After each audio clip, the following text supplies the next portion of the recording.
I'm Dr. Devon Young, ICF Master Certified Coach, and welcome to International Coaching Week. I want to first say thank you to the Kenya chapter of the International Coach Federation for having me. Today, we're going to spend some time having a very needed discussion around why are we coaching and why are we coaches.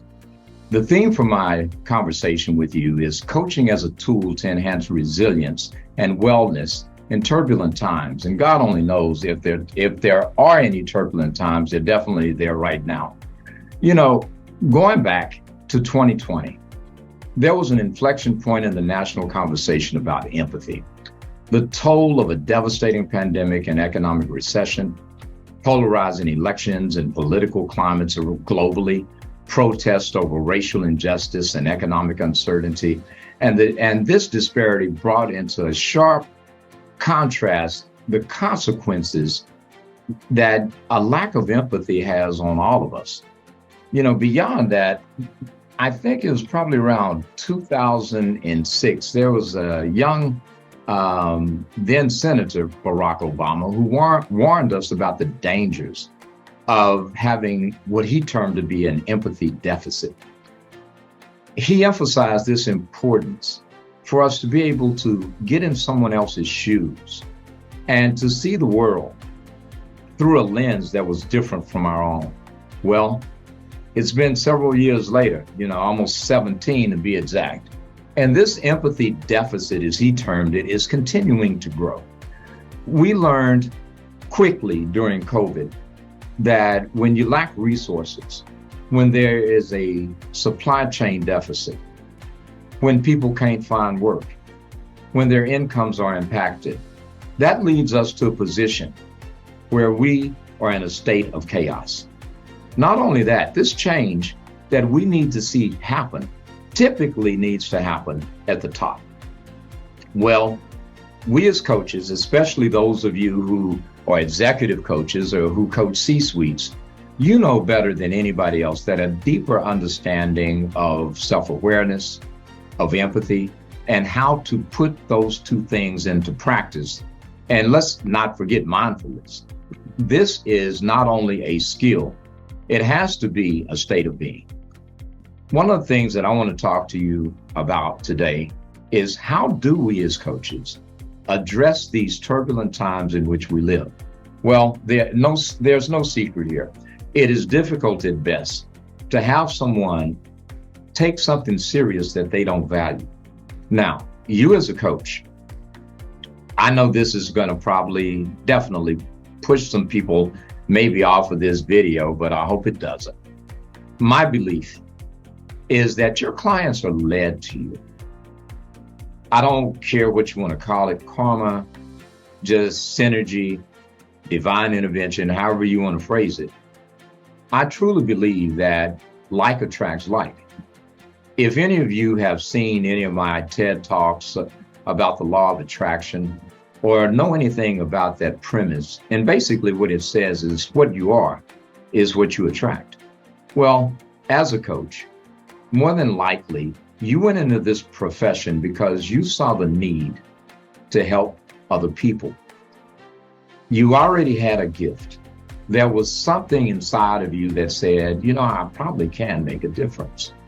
There was something inside of you that summoned you to go through the hours, hundreds of hours of training, especially if you're an MCC level coach. But even if you are just entering into this, you've come to understand that coaching isn't something you do. It's something you are. You've also learned that there is a great deal of education required to get your certifications. You are literally investing thousands of dollars, a lot of time. You're staying up. You're reading a lot of content. You're listening to a lot of videos. And if you're like me, submitting those recordings and all the things that you have to do in order to secure an ICF credential is definitely saying something about not only the quality of individual you are, but the quality of what it is that you're going to offer your clients. Well, today I want to talk about those things. And I want to start by just having you take a moment to consider a few attributes that I'm going to call filters or lenses through which you see things. One, and you can write this down, by the way. What is your gender? What is your nationality? What is your race? You know all these terms about generation X, Z, Y, baby boomer. Which one do you fit in? What spiritual beliefs do you have or not embrace? And the reason I'm asking you to consider all of that is, before I can even get into this discussion, it matters that you take the time to consider the lens through which you look at things. Often, your clients, and even yourself, have bias that's hidden. You may have disdain based on these filters or these lenses that you just self-described. If you're a man, you could possibly think, well, women think a certain way. And I don't mean that you're being negative, or ladies, you could look at men and think, well, all men. Well, we as coaches, we know a couple of things. Anytime you use the term all, you're probably wrong. Second thing that we know is that if we are going to be good at what we do, or hopefully you want to be excellent at what you do, you will remove the lenses that cause you to have a distortion in your perception about some of the things we're going to talk about today. So again, just write down these self-descriptors: your nationality, your race, your gender, what group, what's your generational description. And if you don't know that, take the time to just look. Well, I hope you know your dying gender, and I hope you know your race. But if you don't know the other stuff, take some time to look at that. And the reason why I am starting at this place is that for us to have this conversation about coaching as a tool to enhance resilience and to create wellness in turbulent times, we have to get ourselves out the way and see things from a perspective that is, one, hopefully permeable, another, at least have a willingness to be inclusive. And if we can do that, then we can begin to separate this thing called self and others and bring some alignment and make that one. Because as a coach, the things that are critical for your success with your clients is that we become sensitive to our own stressors, to the things that are going on in our lives that allow us to give ourselves a little bit of empathy. Consider this.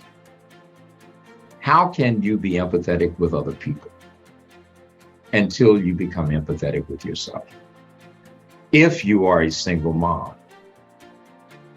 you're working a job, you're a chauffeur to a few people, little people, you got to get this one here and that one there. Or even if you are a married couple, you have to think about the needs of everyone else and then consider yourself. If you're an entrepreneur, there's time when you pay everybody else and you don't even get paid. Or no matter how much you made, you're worried about next month. Well, as a coach, I'm sure some of what I just described fits you. I need you to take that into consideration right now. Ask yourself this question: how is what's going on in my life affecting me? How can you teach someone else to be resilient when you haven't taken the time to give yourself a little bit of breathing room, to be mindfully aware of your own circumstances? Just think about it for a second. Now, as you consider this, that's the very thing that your client just showed up with in your office. They've come to you because those stressors, be they economic, health, personal, social, and I'm going to get into all of that in a minute, those stressors have become burdensome. They are compromising your client to the extent that they know not of. But see, this is where you come in, and that's what we're going to talk about today. How can you as a coach make a critical, pivotal difference in helping your client to handle a problematic set of circumstances and see them in such a way that these circumstances become a tool, or put a way I like to say it, a stepping stone instead of a stumbling block. This conversation starts real simple. Now that you're looking at yourself, take a breath, and let's think about some client scenarios that may have shown up in your office this last week, or they may be headed your way today. It's a good idea to take a few extra moments to do a check-in with your clients. I suggest that you may even create an intake sheet or a checklist that you can have your clients fill out maybe every couple of weeks. I'm not saying every time they come in, because they'll probably go, what are you doing? But it would be wise if you're working with your clients, and I'm going to suggest that you have your program design either accommodate 6 weeks, because 6 weeks creates awareness. 12 weeks is the birthplace of change. So you could use that as just a premise. But especially upon intake, and especially halfway or a third of the way through your program, to have them check in, and you can ask things like, how's life? How's your budget? How's your health, or the health of someone that they're caring for? Perhaps there's something going on in a relationship. And it doesn't have to be a romantic relationship. It could be a friendship. It could be a pet. Believe it or not, some people, the only unconditional love that they get is from that cat or that dog that they have, right? What's their social condition like? Perhaps there's something going on that's beyond their control. You know, many of us, depending on where you are on this planet, there are protests in the streets. There's unrest. There's racial discord. There are economic trends and turn downs happening, where that client that you had maybe just a week ago, God forbid they've lost someone very near and dear to them, a mother, a father, God forbid, a child or a sibling. And again, some of you may, I hope you don't find this funny, but even a pet, you know, that's like losing a family member. It is very important that we take the time to be present with our clients, to ask them meaningful, relative questions about life. One thing I want you to understand, a lot of the people that are coming to see you, you are the only person that is going to have a conversation with them and actually listen and actually care. You know, I always make a joke of this, but I did an experiment one day. I walked, just like many of us do, into an office building, and I would speak to people. And, hey, how you doing? Hey, good morning, good morning. And these are people that I would see on a frequent basis.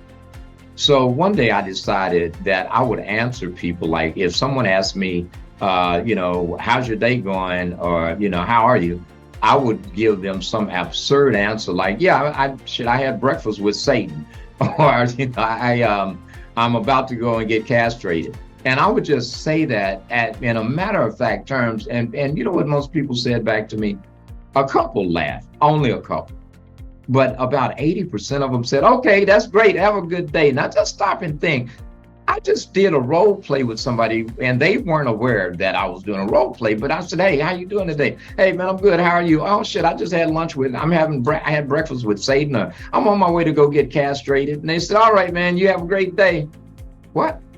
Well, you can't do that as a coach. You cannot be so mechanistic and cookie cutter in the way that you engage your clients that you don't pay attention to their countenance, to their body language, to the pitch, the tone, and the inflection. If they typically make eye contact with you and all of a sudden they stop, or your client is an extrovert, but for whatever reason today, they're not as chatty and as talkative. Or your client is an introvert, and today they come in and they're over the top and, very excited about what they're talking about. I mean, you cannot ignore these shifts. And the only way you're going to know it was a shift is if you tapped in and got turned on to what is going on with your client to begin with. The way that you do this is, like I said, create some intake process that allows you to really get to know the person that's in front of you. They're not just a client. They are somebody's husband. They're somebody's wife. They're somebody's daughter. They have a life. Even if they don't think they have a life, they have a life. Whatever it's consisting of is theirs. Check in. Truly care. One lesson I learned when I was in one of my trainings, we did a role play one day. And you know how you always have someone in a class with you that you hope that ain't the person you get in the role play. Well, on this particular day, why did I get paired with this individual? But I did. Well, the big part of this is I just won this award for Black Life Coach of the Year. I had attained my MCC, and there was the only other person in the room with that credential was the instructor. So there was this expectation that, this dude just named Black Life Coach of the Year. He's an MCC, all eyes on him, right? And why do I get this one person that I just found to be, for lack of a better choice of words, very unique? And I got them, and, you know how it is when you're taking these trainings and these advanced classes. I'm thinking, okay, God, of all people, why this person? And when we started the role play, they were all over the place. They were talking about this and talking about that. And, I'm trying to follow my training. And I had wonderful mentor coaches. So it wasn't like I wasn't well trained. It wasn't like I didn't know my stuff. Hell, I'd even written a couple of books, by that time. But the thing that I blew in this, and I'm going to tell you, I did blow it. Now, we got done with the role play, which just was exhaustive and frustrating as hell. I'm going to tell you the truth. And the instructor, who I never will forget, this woman is brilliant. She said, Dr. Young, you did an excellent job checking the boxes and coaching. And she said, but that wasn't very good. And I'm like, pause. What you said doesn't even make sense. How in the hell did I do an excellent job of coaching, and at the same time, it wasn't very good? And she said, well, let me explain. She said, when you have a client that comes in as a chatterbox, sometimes people just need to be heard. Some coaching sessions aren't going to turn out to be coaching sessions. There are times when your clients simply need to connect. There are times when your client just wants to be heard, wants to be seen. Now, that's an ICF competency, right? Creating a safe space, holding the client in high unconditional regard, seeing them as a whole, complete being, intimacy with the client, holding your space as a coach.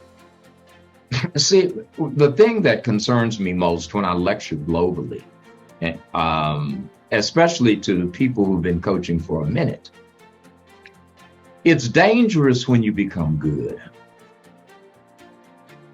I'm going to repeat that. It's dangerous when you become good. You get so good sometimes.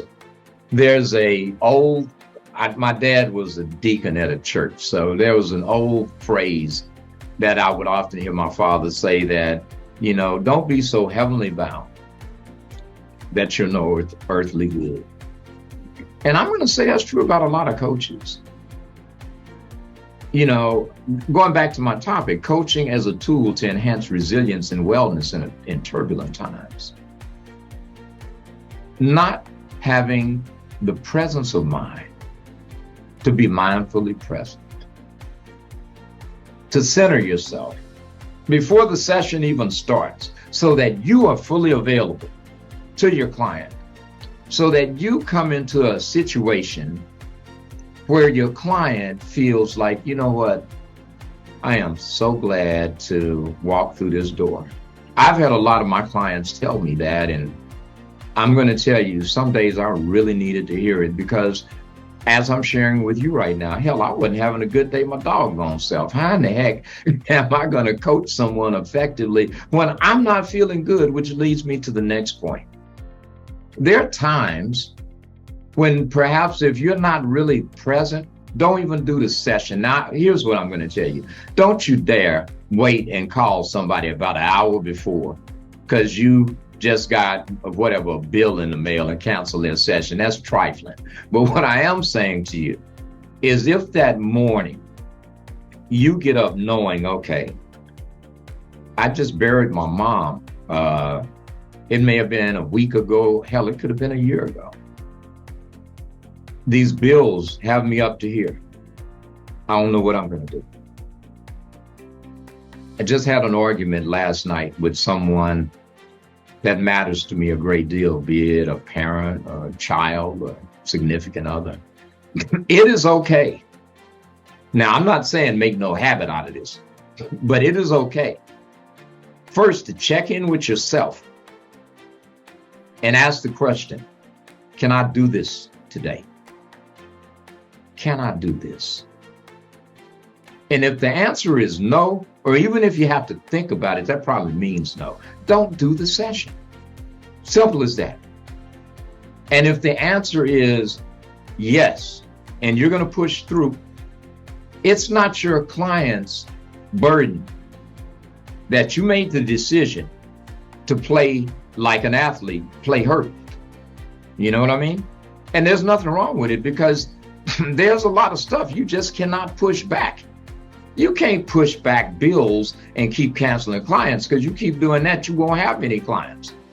You can't push back because you aren't feeling 100%. Now, again, I'm telling you, please use common sense. If you have something that's contagious, don't go infecting your client because you're trying to prove how much of a trooper you are. As a matter of fact, that's irresponsible, and that is putting people in harm's way. I'm talking about things that are manageable, that are not contagious, things where you may have to just take a deep breath. And here's what you do when it's like that.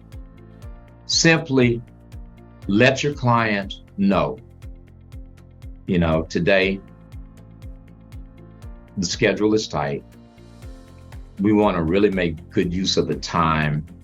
So we're going to have to cut it around 45 minutes. In other words, there are little bitty things you can do when you are not at your best, where you can still show up for your client, not shortchange them or yourself, and provide a quality level of coaching to your client. The next phase is okay, Doc, what you're telling me is a couple of things here. First, you said, in case you're not taking notes, I need to take an inventory about myself. I need to look at my gender, my race, my nationality, what my generational group looks like, whatever beliefs are influencing how I show up. Yes, that's step one. Step two, empathize with yourself. Take a deep breath and make sure that you are good. It is okay to not be okay. If you're not good, if you can give people 12 to 24 hours notice, I would prefer if you can give them at least 24. But if you can't, 12 hours notice, where if you got a scheduled session at noon, and you know the night before that you're just not there, you're going through something, go ahead and email, text your client, confirm that they got the message. Don't make an assumption because you text somebody, they got the message. Have your staff or you preferably call them that night or early that morning and say, I don't know if you got my text message, but I had a conflict of interest. I do not want to not give you the quality of service you deserve. If you'd be so kind, can we reschedule? See how simple that is? The other thing is to maintain an awareness about what's your client's frame of reference and to do check-ins. Like I said, coaching programs should be at least 6 weeks long if you're trying to invoke awareness. If you're looking to be more transformational, they should be about 12 weeks long. If you are working for an organization and you're doing something for a C-suite, or you are working for some nonprofit with troubled people or what have you, then you really need to think about this. Because now, saying another term, you're playing for keeps. Some of y'all are going, what the hell is that? Look, I'm old, so that's like when you played marbles. Okay, some of y'all don't know what marbles are either. But the point I'm making is real simple. This is serious. You are dealing with somebody's life. You're dealing with their well-being. You're dealing with their hopes, their fears. And again, you may be the only person that gives a damn about this person's well-being.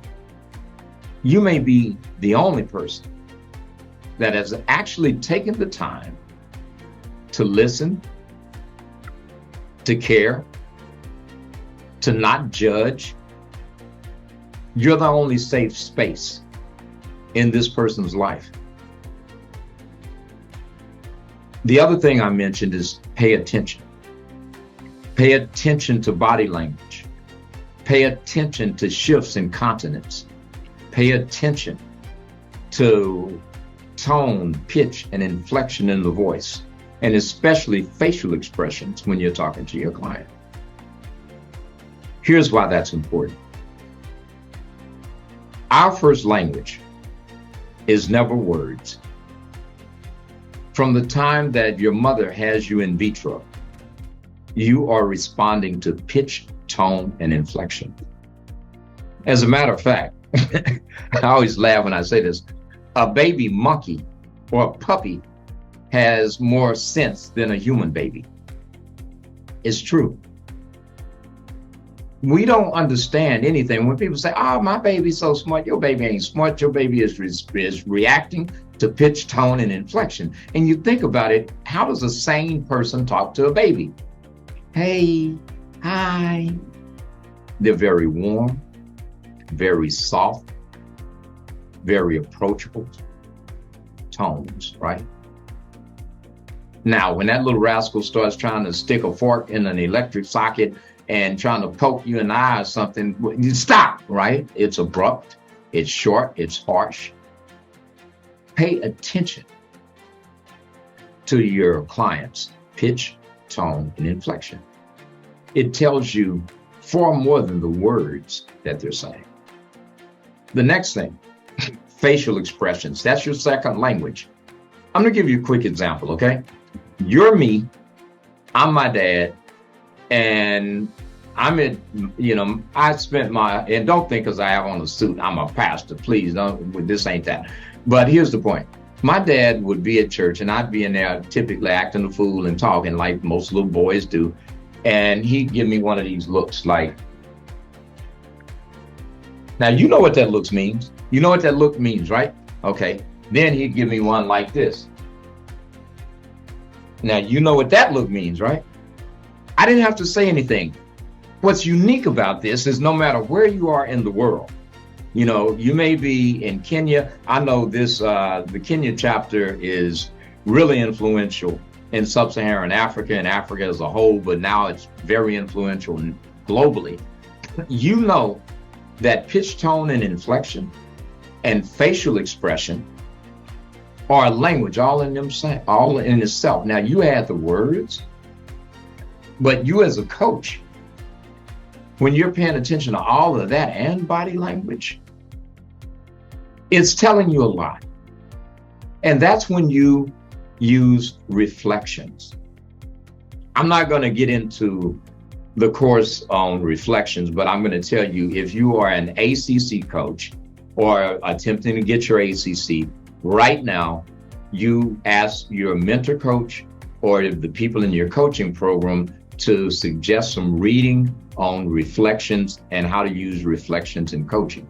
If you're a PCC level coach, if you don't know what reflections are, I'm going to get you, but no, you should know what reflections are. And if you're an MCC, you probably have mastered them. So please be patient. This may be some refresher for you. But for the first two, the ACC, the PCC level coaches, this is some serious stuff. Always, when your client seems stuck,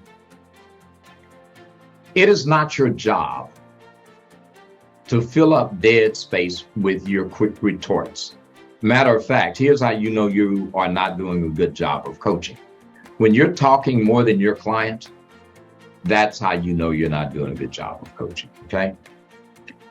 There's this common phrase we hear in coaching called a powerful question. I've always found that quite insightful. You know, what the hell is a powerful question? But it's really a reflection.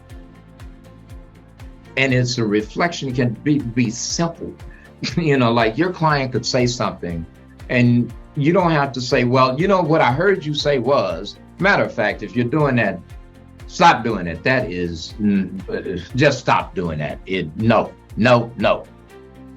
Repeat back what they said. You don't need to tell them. What I heard you say was. Your client says something to the effect of, oh man, I am sick and tired of this job and everybody there. Again, I'm going to tell you, don't you dare say, what I heard you say was, don't do it. Just, you can pick a couple of words out. Sick and tired. Share more about that. See, that's a simple reflection. Simple reflection. Your client could say something to the effect of, every time I do this, all she gives me back is nothing I ever do is good enough. Nothing. I cannot make this woman happy for nothing. You can amplify the reflection. Nothing you do is ever good enough, huh? Nothing. Just turn up the volume. Shine a brighter light. And then you can study more about complex and double-sided reflections and, you know, change reflections and shifts and what have you. And here's a big one, especially since we're talking about resilience. When your client says, man, you know, half the time I get thanked, the other half I don't.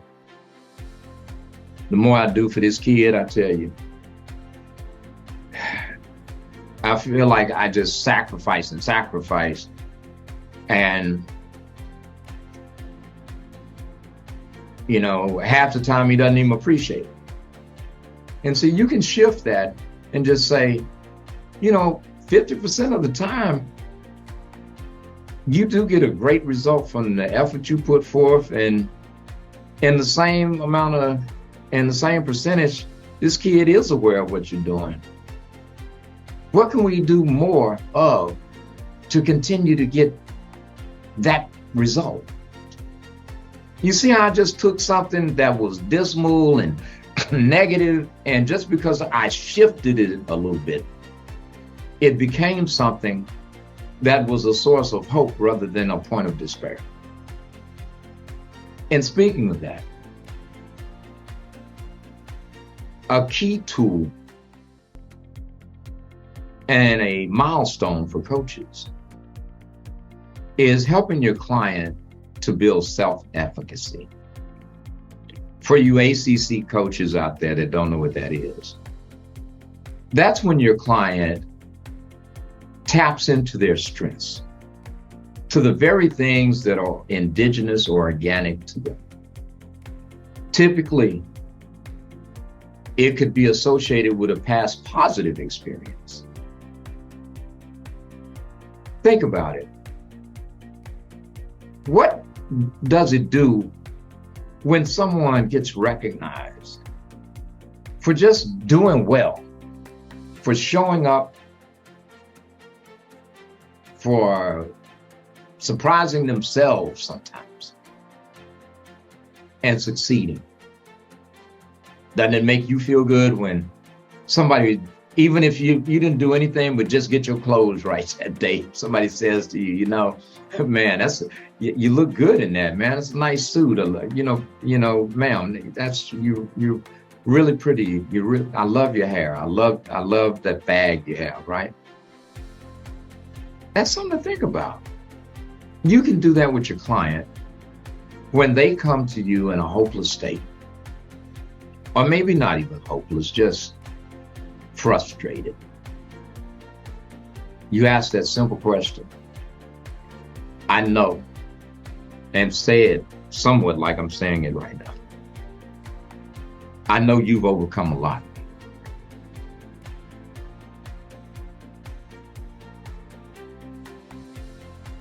You wouldn't be the man or the woman you are today had you not.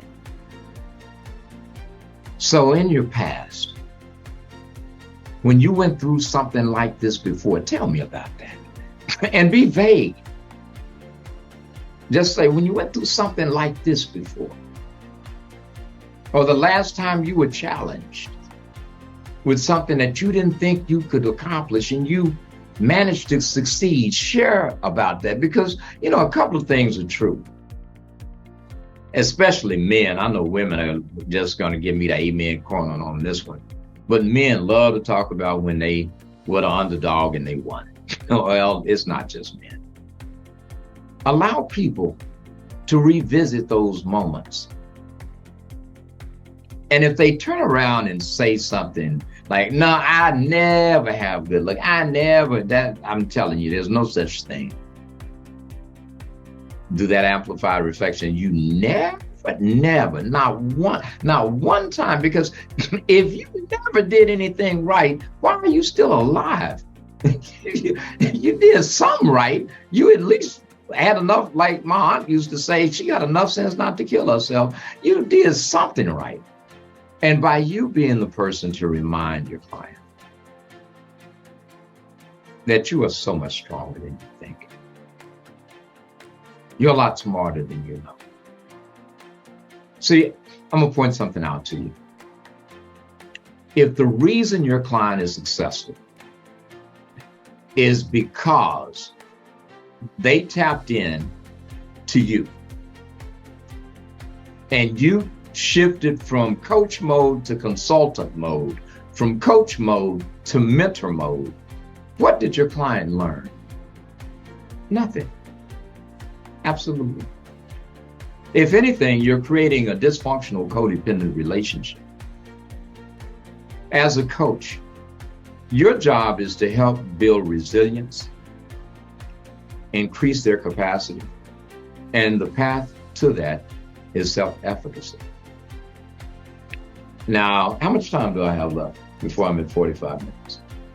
6 minutes? Oh, wow. Dang, time is going by. I got 6 minutes, so I'm going to put you on game. That's an American phrase. If I'm finna give you some good stuff, write it down, all right? Put you on game. Colloquialism. Look, I'm a black man. Anyway, point. Hope is a big deal. Today's topic was about using coaching as a tool to enhance resilience and wellness in turbulent times, right? I believe, and I practice this, that hope is a big thing. It's like faith and hope go together.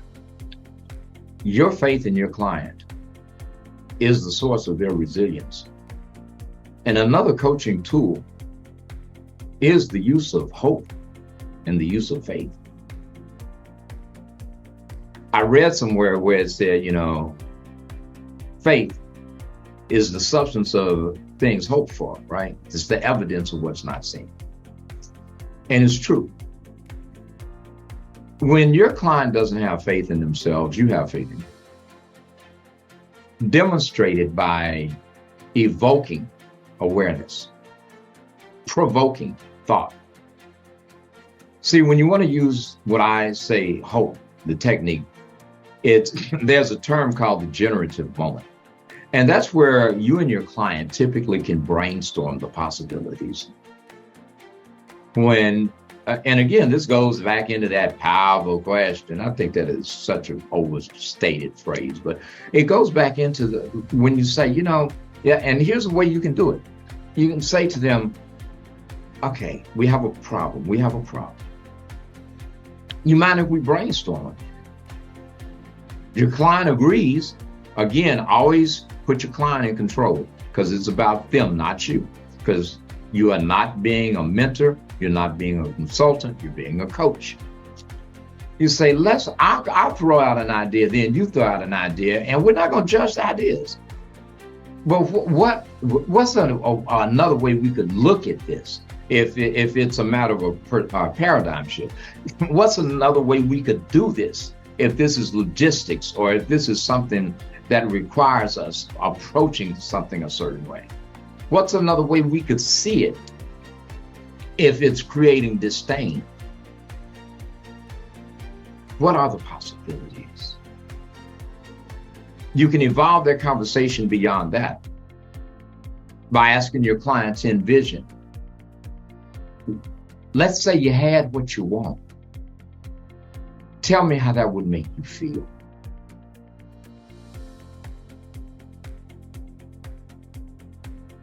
What would it look like?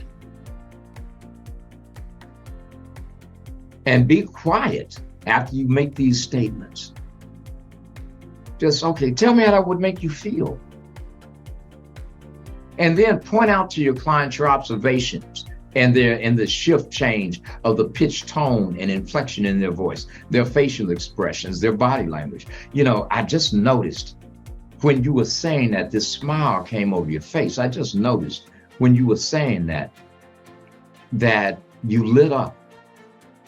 You went from being slunched over to you were sitting up straight. I noticed that you got excited. You started talking with your hands. What was going through your mind right then? See, great coaching isn't about you proving how smart you are. As a matter of fact, some of the best coaches do not have PhDs. Now, I'm going to tell you right up off the bat, I think any really good coach needs to have expertise and possibly a hell of a lot of psychology in their background, a lot of sociology. If you're a business coach, you need to understand business and economics and marketing. I mean, I get that if that's what you do. But in general, nothing beats being kind, empathetic, and having awareness. Now, I realize that I'm down to how many minutes now? I got 2 minutes. Here's what I want you to take with you. Live the brand. Be the change you seek. As a coach, make sure that you have a routine. You'll hear me say this, especially if you're one of my clients or I'm your mentor coach. All successful people have a routine. I'm going to repeat that. All successful people have a routine. Consider your routine. Going back and checking the boxes, because I'm going to take questions when we get done with this. Consider your origin, nationality, race, gender, your biases, what generation, because these are the things that you have to move out the way in order to be fully present with your client. What is it you're dealing with in your life right now? How is that affecting you? What can you do to change that? What's in your environment that you can use to fortify and strengthen yourself. And above all, I want you to make sure that you continue to get education, that you continue to seek and do what you've got to do,